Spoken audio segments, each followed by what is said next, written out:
Welcome to Satsunami.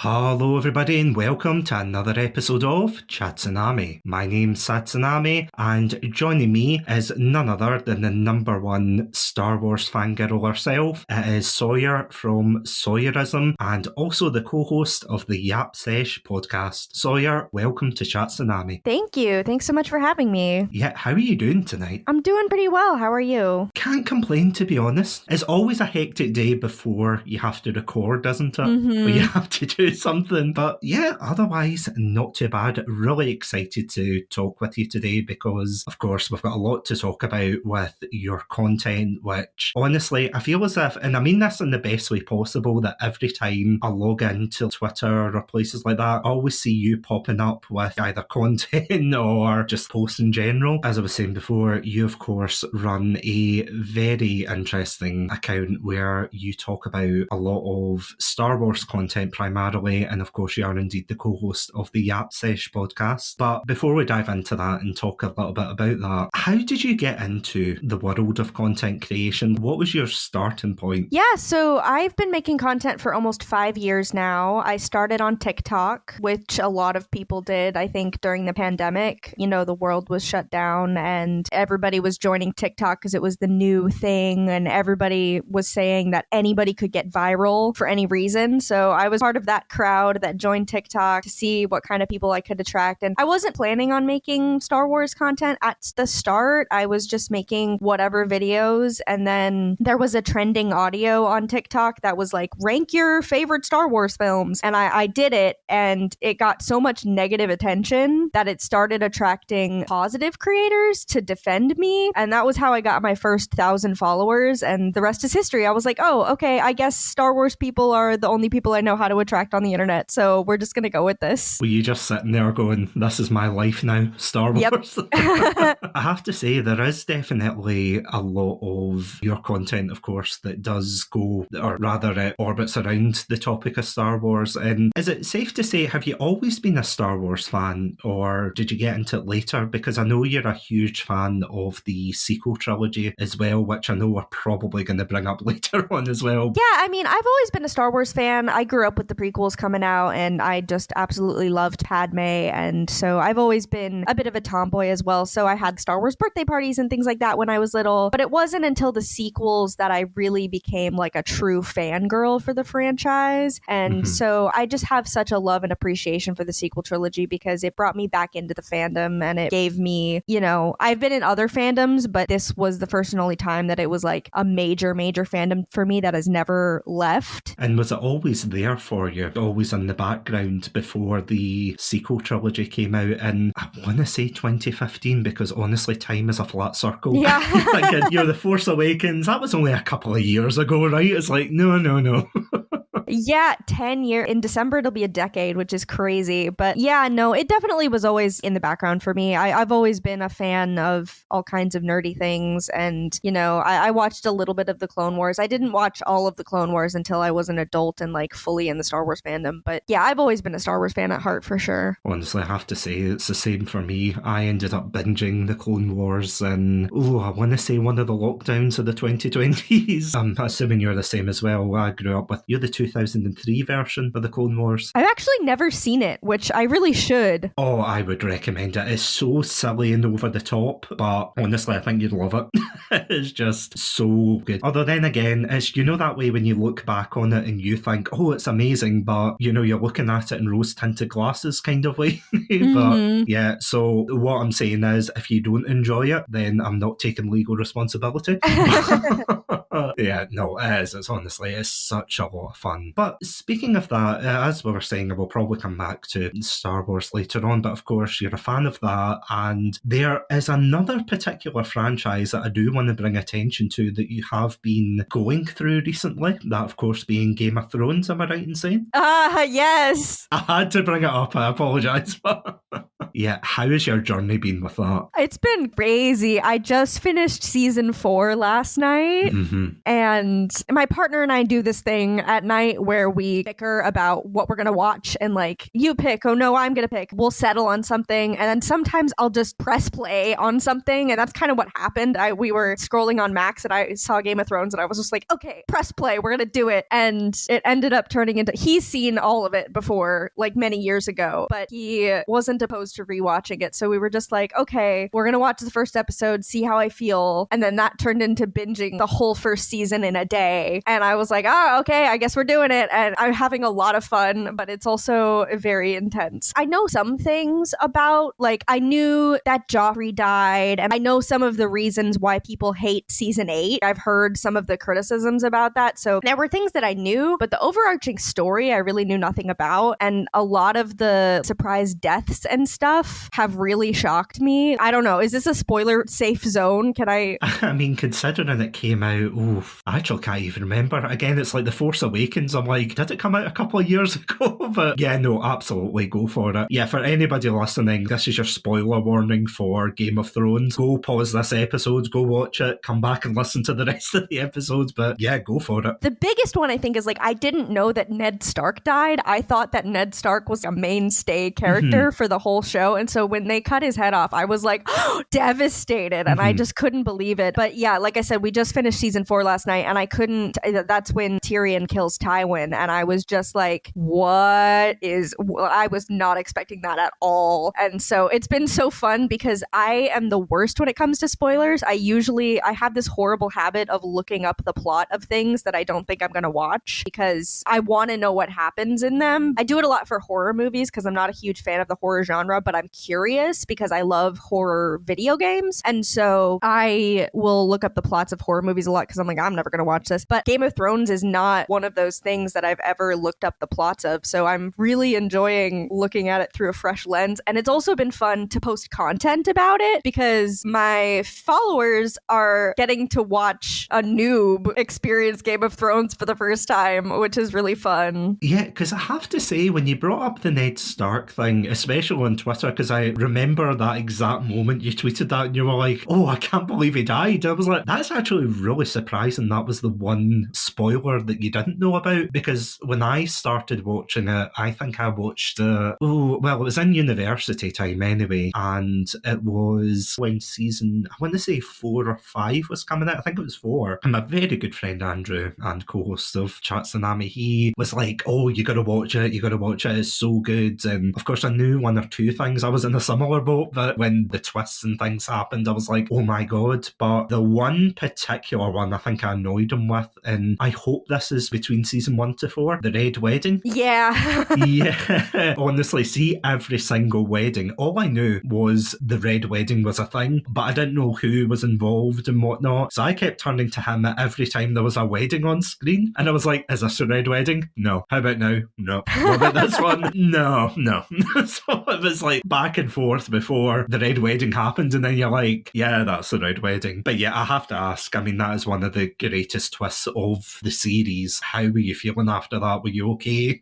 Yeah, so I knew about the Red Wedding. Like you, I didn't know which wedding it was. It's kind of interesting because at that part in the show, there's 3 major weddings that are going to happen. So I just kept asking my boyfriend, is this it? Is this it? What is it going to be? What's it going to be? And then I made the mistake of Googling Robb Stark's wife because I wanted to know more about her. It was like a couple days before we watched the Red Wedding episode. And for whatever reason, the picture of her on the wiki is the picture of her when she dies. And I was like, oh, well, shoot. Now I know who's going to die at the Red Wedding. This sucks. It was still shocking to watch, but I got myself spoiled a little bit, which kind of stinks. But everything else I'm very in the dark about. So that's been fun. Yeah, I was going to say that's good at least. Because I had a similar thing. I don't know if you've watched, Attack on Titan. I know of it. I've never seen it, though. There was a character I remember. People kept bringing them up. And I was like, who is that? And I typed into Google. And it was like, oh, do you mean this particular spoiler reveal? And I'm like, no, silly Google. I mean this Oh. I was like, oh, you've just totally spoiled that for me, Google. Thank you. So I can definitely empathise there. It is the absolute worst. And especially when you were just about to watch it as well. We were very close to it, but I've learned my lesson. It's also the thing, you kind of just have to expect that everybody's going to die in Game of Thrones. If you go to Google and you type the character, the top result is going to be like that character's name and death. So I just have to be really careful about what I Google. I mean, no, it's true. It's the worst thing. I mean, especially with a show like Game of Thrones where it is so character heavy. As you were saying with Ned Stark's wife, it's like you want to know more about these characters, but on the flip side, you're taking your spoilers into your hands. Yeah. You're just like, oh my God. But it honestly has been interesting to see you tweet out and be like, oh, this happened. Oh my God, how did that happen? And it's like, just wait, just wait. I have to admit, it's been absolute years since I've actually watched Game of Thrones. And I bet you my friend is listening to this and he's just like, yeah, we have to do a watch along, do an episode on it. It's like, oh God, it's going to be like 80 hours of life again. But no, that's been fantastic. Am I right in saying, as well, of course, being a content creator, am I right in saying that you also cosplay? I do cosplay. I don't cosplay as much as my co-host, my Yap Sesh co-host does. She's like the best cosplayer in the world. But yeah, I do cosplay a little bit. When I was researching for this episode and I saw your, was it Darth Revan cosplay? Yes, yeah. Yeah, absolutely fantastic, by the way. Thank you. So has that been something that you were into before you went into content creation? I would say, yeah, it was definitely a part of my growing into fandom and fangirling and whatnot, but I had always had a dream of having my own costume, and when I started getting back really heavy into Star Wars, I would go to Comic-Cons and talk to the Rebel Legion and the 501st and these costuming guilds where everybody has a screen-accurate cosplay, and I was just really fascinated with the idea of having accurate costumes like that. And so when I was in high school, my best friend at the time's mom was a surgeon, but she was also a seamstress, which is pretty common. If you know how to sew up people, you can probably sew clothes too. But she was like, oh, let's make a costume together. And I was like, oh, okay, sure. And I was thinking we'd do like a Rey cosplay, something not simple, but not too complicated, because, you know, the costumes in Star Wars can get pretty complicated. And she was like, oh, no, let's do one of Padme's gowns. And I was like, are you crazy?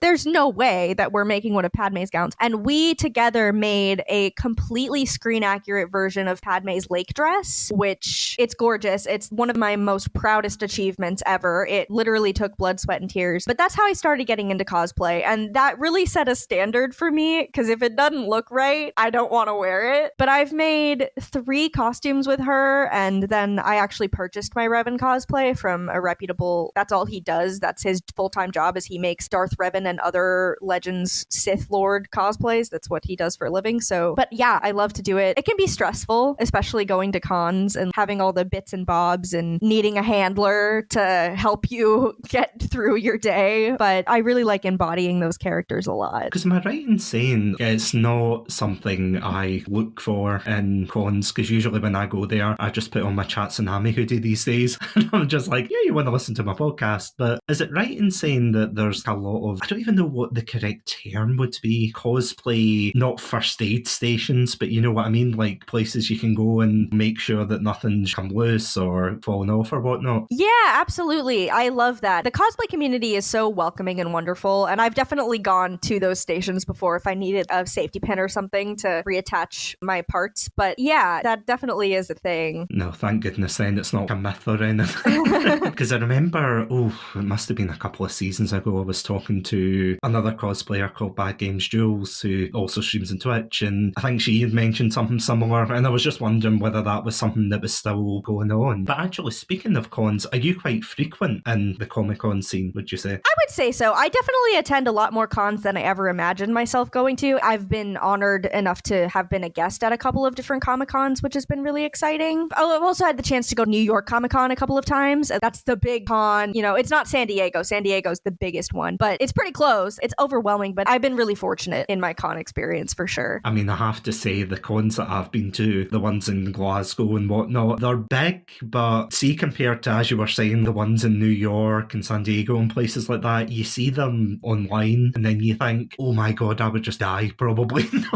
I'll just be swept away, because it does seem an absolutely fantastic experience. So I take it obviously you wouldn't have been going to as many during the beginning of COVID. How did that feel? Yeah, I mean, it was interesting. I definitely wasn't going to any cons during that time. I don't even think there were any cons being held. It was interesting, though, because I went to college in Florida, and if you know anything about Florida, you know that they were not following any COVID restrictions over there. So I went to Disney World a couple of times, and there was still I was wearing my mask and everything and following guidelines, but, I went to Disney World a couple of times, and I was able to get that kind of fan connection at Galaxy's Edge and stuff like that. During COVID was the first time that I was recognized by someone. An employee, a cast member at the parks was like, "Are you that girl from TikTok?" And I was like wearing my mask fully. I don't know how he recognized me, but he did. And I was like, oh my God, yeah, I am that girl from TikTok. But yeah, definitely the first con that I went to after things had started to get a little bit better COVID-wise was Star Wars Celebration Anaheim, which was in 2022. Everybody except for me got COVID at that con.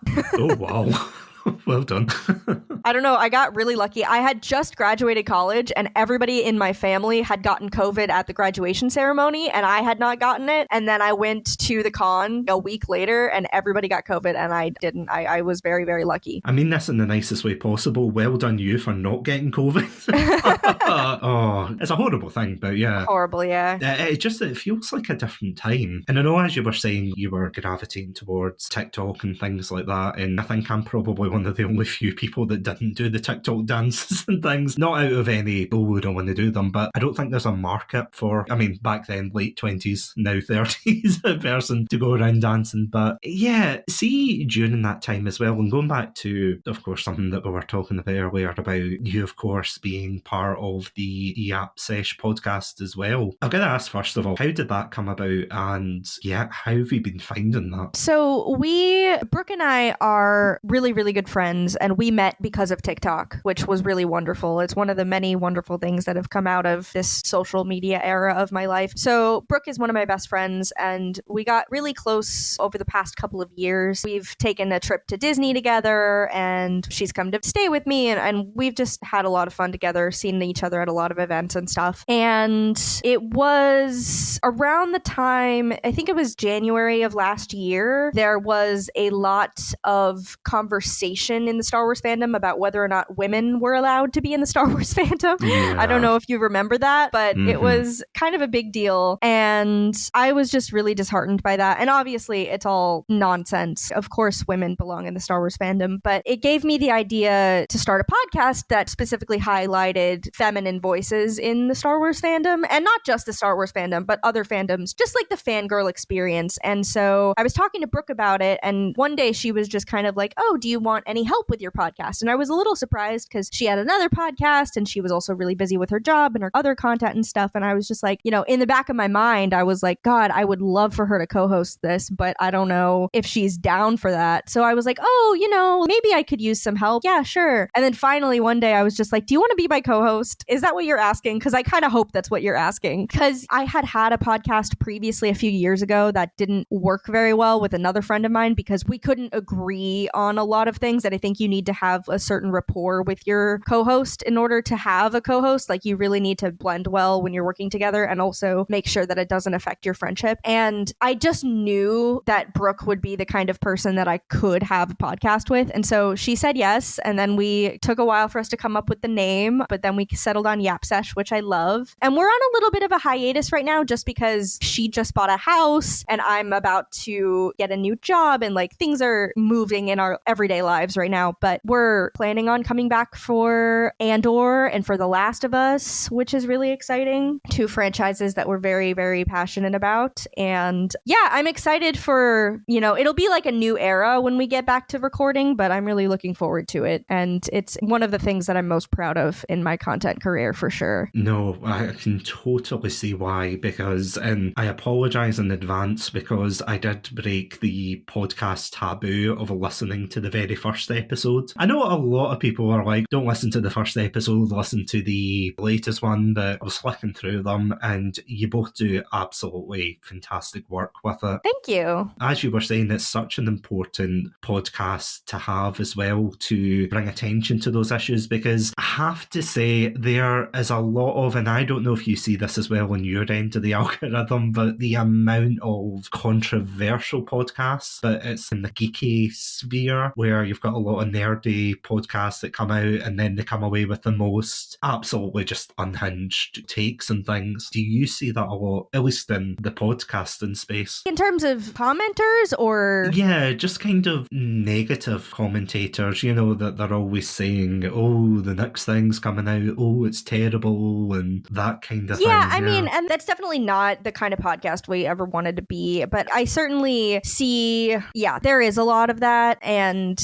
you know, I think, and it's not always negative, like, I think there just is a high concentration of people that their podcast is, what's the next thing, and check out this trailer, and, oh, Star Wars news of the week, and whatever, and that's just not the kind of podcast we wanted to be. I feel like that market is a little bit oversaturated, and there are some wonderful podcasts in that space, but there are also some very negative podcasts in that space, and I think we just really wanted to have a fandom podcast that had a different purpose, and I'm really proud of it. We've done some really great episodes on what it's like to have a disability and be in fandom, and what it's like to be neurodivergent in fandom, and what it's like to be a person of color in fandom. We've had a lot of conversations about that with our guests, and I think it's just, yeah, it's been, obviously we have some haters, which is going to happen because that's just the nature of this fandom, unfortunately, but I think it's been really rewarding. And we also did a fundraiser last year for Pride Month where we raised over $3,000 for a really wonderful charity here in the US, and so I could not be more proud of Yap Sesh. Honestly, you should be proud of it, because the amount of work that you have been doing with your co-host, it just sounds like absolutely fantastic. And again, I'll try not to linger on it too much, but it is just a shame that you are no fault of your own or your co-host, but it seems as if that is the nature of a lot of content creation nowadays, that the more successful you do get with a project, that you're going to attract a certain, in the nicest way possible, a certain demographic of the fandom. I don't want to say it isn't welcome, but do you know what I mean? Just spreads more negativity rather than putting something positive, to the extent that you think, well, if you don't like the franchise so much, then why do you keep coming back to it? Do you know what I mean? No, I'll never understand it. It doesn't make any sense to me. If I don't like something, I'm not going to talk about it. Whether it's games or whether it's films or things that I've watched or played for the podcast, and you know that way you finish it and then you're like, there's literally nothing to talk about here. So, well, what's the point? But of course, there's a lot of people with microphones out there who, yeah, they just want to be heard kind of thing. So if you don't mind me asking, how do you deal with that when you go out there to talk about whether it's the sequel trilogy, which I know is a very hot topic, for some weird reason is a very hot topic in the community, or whether it's just anything in general to do with fandom? How do you deal with the negative side that attracts? Yeah, I mean, I think after a certain point, you've heard it all. Yeah. and it's like, okay, you can't hurt my feelings anymore because I've already heard this. I think that, I don't want to talk myself up, but I've been approached by a lot of people who seem to be inspired by the way I handle it, and I just don't care. There's nothing you can say about me or what I look like or how I act or anything. Like, you can't call me names and I'm just not going to get offended. I've heard it all. It is what it is. And if you're on the internet to spread hate and harassment, then you clearly have some things that you need to be working through that I cannot help you with. So strangely, because of that, I have had some people go after my family or my cat or my partner because they're like, oh, we can't get to her by insulting her. There's this one account on Twitter that somebody made an account dedicated to my boyfriend's teeth, which is crazy. I mean, just a little bit, yeah. Yeah, and so it's stuff like that, but it's just ridiculous, right? You know? And I have had some very high profile connections in my time as a content creator, and I've seen people's true colors, and I've seen it all, and you have to shrug it off, because at the end of the day, your opinions are your own and you're entitled to them. And like I said earlier, I'll never understand posting hateful things, because I don't know about you, but it takes a lot of energy for me to be hateful towards something, and that's not energy that I want to be wasting on that. So, you know, sometimes sometimes it can be hard. And in October of last year, I was followed around at a convention and like verbally harassed and stuff. And so that was a little crazy. That was harder to deal with. But thankfully, that's only happened once. And usually people are very wonderful when they come up to me. Yeah. But we're living in a weird time. And I think that it is largely because the people that we're putting on pedestals in positions of power, they are getting away with saying whatever they want. So that empowers other people to feel like your average Joe to feel like he can say whatever he wants. And it's unfortunate, but like I said, I just brush it off and I recognize that I am no less of a person just because I like the sequel trilogy. Especially with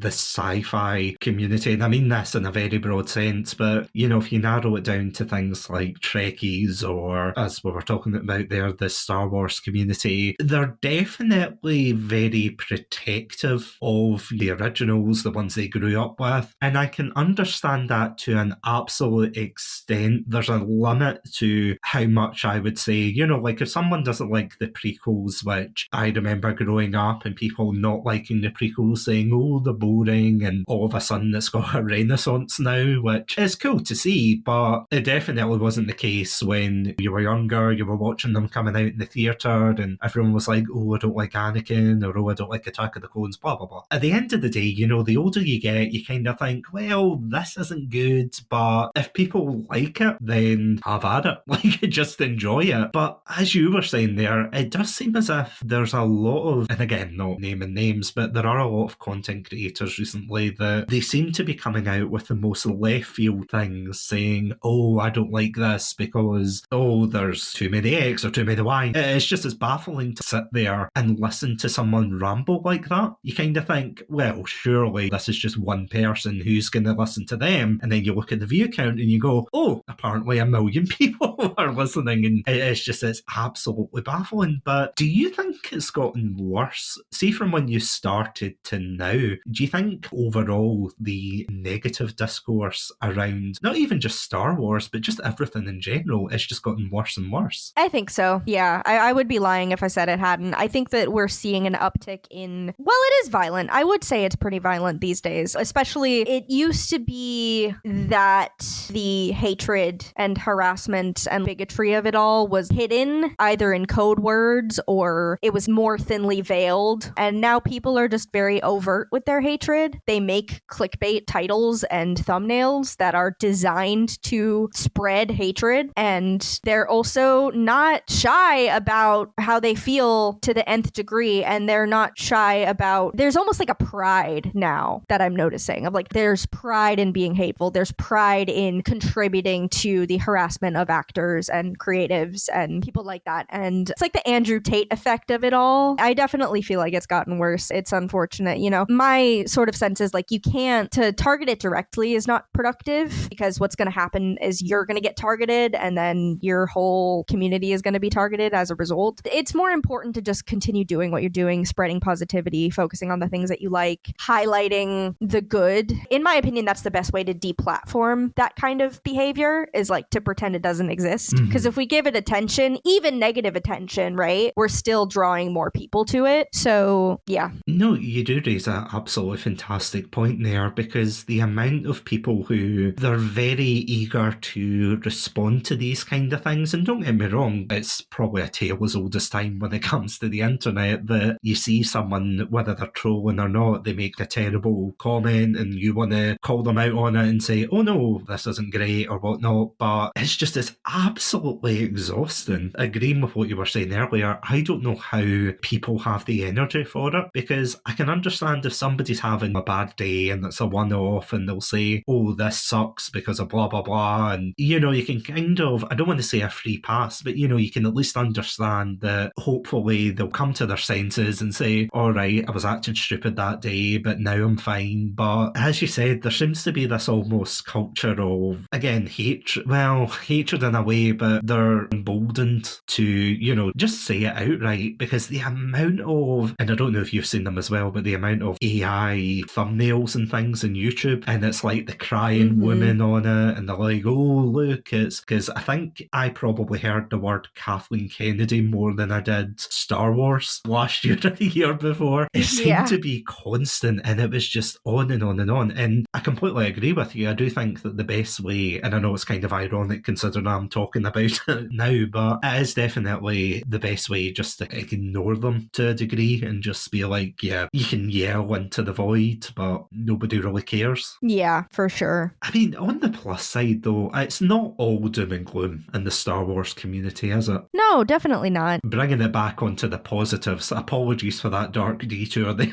because of course, as of recording this episode, we got a sneak peek, at least trailer-wise, we got a sneak peek into the new Andor series, which, I don't know about you, but it looks absolutely fantastic. Mm-hmm. What did you think of it? I've got to ask. Oh, I'm so excited. I was so excited to see it. And K2, we got Krennic, we got, I think that's a video of Mon Mothma dancing. Was that Mon Mothma dancing? I think it was her. Yeah. But it looks so fun and it's very timely, especially in the United States. I feel like we need some hope right now. So I'm very excited. My boyfriend has never seen the first season, so we need to go back and do a rewatch. He has to. Required viewing. But Andor is just such an important show, and I'm so excited for it to return. No, I'm totally with you there. Would you say Andor's your favourite show to come out of the Disney run? I'd say it's my second favorite, but I am an Acolyte stan through and through. The Acolyte was for me. I tweeted something to the effect of this, and maybe it wasn't for everyone. It was for me. I was the target audience. I loved that show. But Andor is just as good to me in quality, maybe even better in quality with the writing and everything. But your opinion is your opinion. You know how it is. But it's top tier Star Wars. It's fantastic. Tony Gilroy is a genius. Super stoked for season 2. Because I have to say, I was really surprised when I watched season 1, and I think I'm going to have to do the same thing, go back and rewatch it, get my partner down and be like, oh, do you want to watch a Star Wars show? She's not massively into Star Wars, but hopefully that might change her mind. But yeah, I remember watching it not really knowing what to expect, because Andor is one of those shows that, do you remember when it was announced at one of the shows? And I don't know, did you feel the same way when they announced it and it was just, why Andor? Yeah, I think a lot of us were like, why are they doing this? And now that we've seen season 1 and we know that, I watched Rogue One recently. I've been doing a Star Wars rewatch, and so I watched Rogue One a few weeks ago, and it was really fascinating to see all the parallels between Andor season 1 and Rogue One. And it's like, oh, I get it. I get why Tony Gilroy saw a need for this story to be told. But at the time, I was like, Andor, like, what? Okay. And I think everybody was like that. I think it was like a cultural whiplash when we got to the show and we're like, oh my God, this is absolute cinema. It was just that kind of feeling of, really? And like, I had to look him up again. I had to Google, be like, who's Andor again? I'm like, oh, the guy from Rogue One. Okay, odd choice. Because I know there was the memes going around at the time where they had the Mandalorian and then they had Solo, a Star Wars story, and then it was just random people like the Gonk Droid, a Star Wars story, that kind of thing. So you were like, oh, it's going to be one of those. But you're totally right. I think it blew everyone away when it actually came out, and you're just like, this is amazing. This is just absolute, as you said, absolute cinema. And season 2 is going to be absolutely fantastic. And it's quite interesting. Did you expect, and again, I know you've not got a crystal ball looking over what Disney does with Star Wars or not, but did you expect them to go in that direction? See, when the sequels came out, and then I know initially the plan was, I think they were going to alternate between the main series and then spin-off films, and then they went into the TV series route. Did you expect that coming up, or did you just think they were going to make movies on and on? You know, I wasn't totally sure. I think after The Mandalorian and the success of The Mandalorian, that was a game changer, right? That was Star Wars as Star Wars had never been before. And so I think that opened up the possibility of a lot more TV shows. I don't know that I like predicted it necessarily. I'm terrible at predicting things. I think they need to go back to movies. I want to see more Star Wars movies. But no, I mean, really, it was like the streaming of it all, right? Streaming was at its peak, and Marvel kind of did the same thing where they really just focused on their shows for a while. So I think it was just like the natural progression of it. But I don't know. I do hope they go back to movies, though. Are they not supposed to be going back to the mainline trilogy soon? Or, well, I say soon. It'll be in the next 5 to 10 years, no doubt. But yeah, they're not supposed to be be going back with Ray as one of the main characters on it. I hope so. I'm kind of in the camp of until there's official news, I'm not gonna say anything because there's a lot of speculation, there's a lot of this and that, and every time there's an update on that movie, you get all these people coming in like, this movie's never coming out, blah, blah, blah. And it's like, yeah, I'm excited. I would love for Ray to have another movie. I love Daisy Ridley. I love the character of Ray, but I am content to sit and wait and just see what we get without too much speculation, just because there has been a lot of projects that have been announced and then scrapped. So it's something that a lot of people say it's purely a Disney thing, that, they bring up certain projects and then they can them and everything. But see, to be honest, and this is me dealing with my own heartbreak at the fact we never got Star Wars Battlefront 3, like a proper one, because they had the first two that came out in 2003 and 5, I want to say, and then they were supposed to make a third one, and then it just never really materialised and things. So, it's not the first time it's happened. Yeah. And obviously it won't be the last time, but yeah, it'll be interesting to see what they do. But at least until that point, we've got Dancing Mon Mothma, we've got Andor. Honestly, I'm just imagining the memes already. I've already seen some. What, seriously? Yeah, people work fast. The internet never fails to disappoint in that front, I will admit. Yeah, absolutely. Yeah, I mean, it literally came out, a couple of hours ago? Well done to those fans.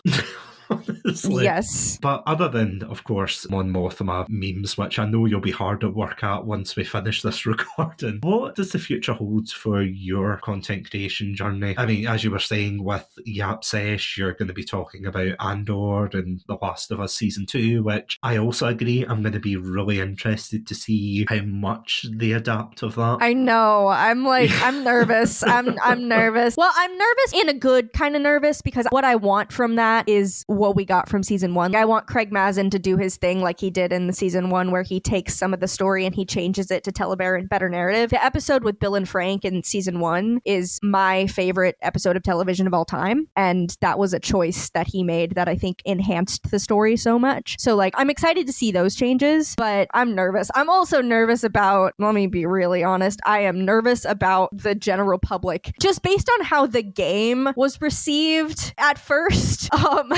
I'm nervous that the general public is going to be devastated when they realize that their guy is not a central focus of the story anymore. The thing about it is, though, is the fact that it's Pedro Pascal as Joel and everything, and you're like, yeah.